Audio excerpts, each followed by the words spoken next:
estaba bom, en verdad ayer estaba un día largo,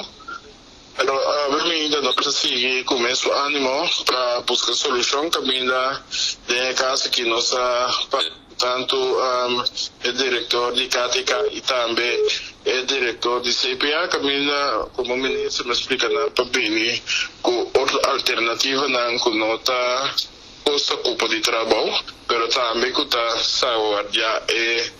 compañía. Pues aquí nada me referí pensamento da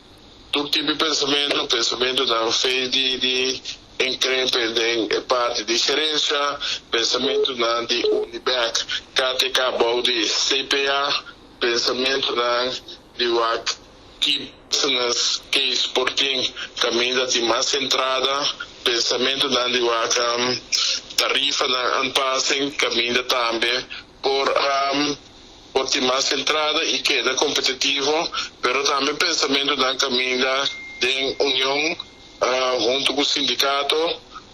tratando também por entregar para a também saúde e totalidade. Então, Miguelak, opção, de tal forma, é hora de nossa ONU, o qual para mim é importante da saúde, culpa de trabalho, pero também é necessário guardar a companhia que aprenda a culpa de trabalho. Então, seguramente, ora nós seguimos que desenvolve caminho país que tem que vai caminho da indústria na Tabaibini e também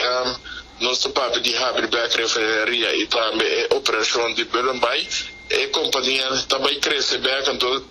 com maneira está crescendo e traduzem está ganhando bem benefício não, pero está custando nós cinco meses muito mais tempo para nós poupar para assim nós chegar na costa concreto. Senhor Sánchez, isso significa que o KTK aguanta rato com o oferecimento de retiro, não? Não estava assim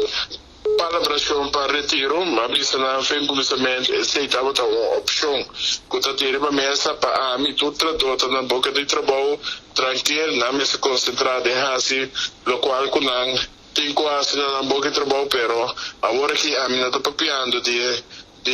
retiro, mas